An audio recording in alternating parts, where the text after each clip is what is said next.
everybody, it's Emily at ARC Schooling, and welcome to part 2 of my favorite authors series.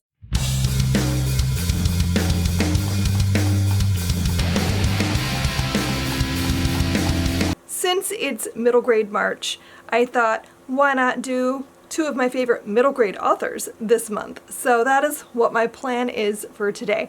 So we're going to be talking about Kimberly Brubaker Bradley and Kate DiCamillo. My criteria, again, I have had to have read at least 3 books by an author that I gave 5 stars for them to be a favorite author. So I sat down and I looked at my shelves and what I've read and which books were standouts, and that's how I came to these authors. So let's start with Kimberly Brubaker Bradley. So Kimberly Brubaker Bradley is an American author originally from Fort Wayne, Indiana. The cool thing I learned about her today is that she didn't go to school for writing. She went for chemistry, but she took some writing classes. And one of the writing classes she took was taught by Patricia McLaughlin, which was cool on its own, but then she joined a writers group, which one of the members was Jane Yolen. So she was in a writers group with Patricia McLaughlin and Jane Yolen critiquing her writing. So that alone I think is very cool. I don't know that I could have done that. I don't know that I could show my writing and be critiqued by Jane Yolen. But moving on, so she was taught by these masters. And so she worked as a chemistry researcher and did that for years and did her writing in the evenings and on the weekends. And she was a freelance writer until she made enough money doing that she could quit her day job and just focus on writing. 2 of her books have won Newbery medals, which I think is very cool. So what I love about Kimberly Brubaker Bradley's writing is her characters. They're all so vivid. They just leap off the page. They feel like real people. Her books are all really vivid and cinematic, and I feel when I'm reading that I'm in the story, which I don't know. I think that is one of the things that I love most about reading, is when I can feel like I'm there in the story with the characters. So let's move on to the books that I've loved by this author. I've not read nearly enough, but I loved everything I've read. So I've read The War That Saved My Life and The War I Finally Won, which is a duology about a girl named Ada who has a clubfoot and was abused by her mother and goes with her brother to the countryside during World War II when London was being bombed, and meets a woman named Susan who changes her life forever. This series is just absolutely everything. One of my all-time favorite middle grade series. It's just beautiful. The relationships with the characters are just everything to me. Then I've read Jefferson's Sons, which is sadly out of print, but can still be found, I think, through libraries, and I think there's still an ebook or an audiobook available. I'm not sure which. This is a book that is historical fiction as well, and it's about Thomas Jefferson's children through his enslaved woman, Sally Hemings. And it is such a great look at what it would have been like for them and what it means to be white passing and how that affects your life, especially in that time. And it's just really well done. What does it mean to be free if your father wrote about freedom but keeps slaves?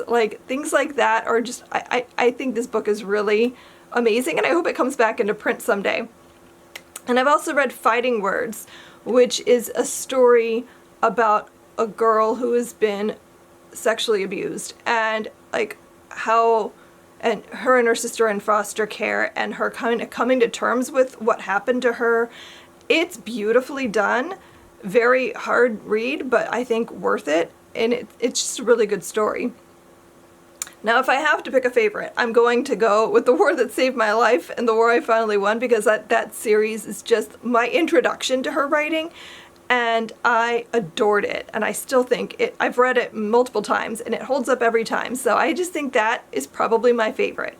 I want to give a shout out to the fact that she has a brand new book coming out next month that I am dying to read. It's called The Night War, And it goes, again, it's another World War II book, and this time we're in German-occupied France in 1942, and we're following a 12-year-old Jewish girl named Miriam who is in hiding in a Catholic boarding school, and she doesn't know what happened to her parents. She has no idea if they're still alive, if they're dead, if they're also in hiding. And this book is said to have a sort of like magical, mystical twist. I don't know what that is, but I think it has something to do with her finding out what happened to her parents and finding her parents and some kind of way to help other people as well. It sounds like it's going to be a really good story, so I'm very excited to read that when it comes out. Now let's talk about Kate DiCamillo. Kate DiCamillo is again an American author of children's fiction. She was raised in Florida but currently lives in Minneapolis, Minnesota, and she describes herself as a storyteller. She has no children, but she is an aunt to 3, and she also has a dog named Ramona. Her books have also won many awards, including the Newbery Medal and National Book Awards. Kate DiCamillo's books are special. I like to think of them as universal stories because while they are written for children, they're not just for children. I mean, I love her writing. For me, like, I'll read her books just because I want to read the newest Kate DiCamillo and be immersed in her writing and her storytelling. Her books are magical, even when they're set in the real world. Like, the writing is just gorgeous. They all hold a timeless quality, I think, and it would not surprise me at all to learn like 100 years from now that people are still reading her books and considering them as classics. So the books of hers that I have read, I've read The Tale of Despereaux, which was my introduction to her work, and it is a story that is written like a fairy tale about a mouse and a princess and a rat and an abused girl and how they all kind of come together in this castle, and the story is just lovely.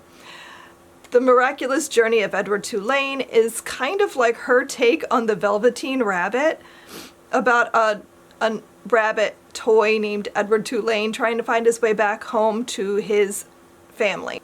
Then Because of Winn-Dixie is a dog story about a girl in Florida who finds this dog that kind of changes her life and helps her come to terms with her mother's death. Then Mercy Watson to the Rescue I read because my daughter was obsessed with pigs, and I found out Kate DiCamillo had a whole series about pigs.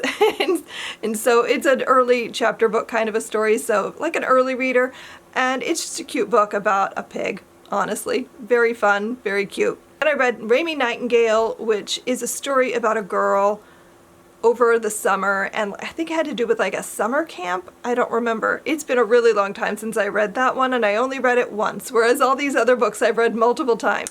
I'm currently reading her newest novel, Ferris, which was released at the beginning of this month. If you love Because of Winn-Dixie, this is one that you will enjoy. This is another slice of life story, and in it we're following a girl named Ferris, who is 10 years old, and it's set the summer before 5th grade when her grandmother begins to see a ghost. Her little sister is absolutely determined to become an outlaw, and her uncle has moved into her basement because he quit his job so he could paint the history of the world. It is quirky and sweet, and the characters absolutely leap off the page, and the writing is just stunning. Classic Kate DiCamillo with the characters just like beautifully realized and overly wacky, but in a way that feels right.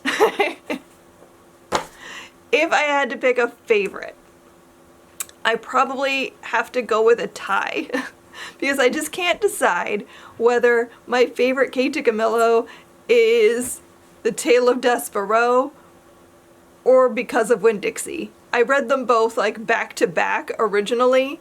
I've reread both of them multiple times, and I just think they're both spectacular stories.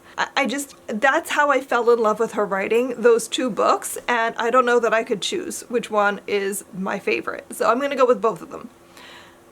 So those are two of my absolute favorite middle grade authors. I have not read everything they've written. To be fair, Kimberly Brubaker Bradley's got a long backlist of out-of-print books that I've just never gotten my hands on. I think I've only owned one other book of hers that I haven't read yet, which is The Princess and the Lace Maker, which I think is set during the French Revolution, and I just haven't gotten to it yet, but I really want to. And I have quite a few of Kate DiCamillo's books. Like, I own almost everything she's written. I just haven't read all of them yet.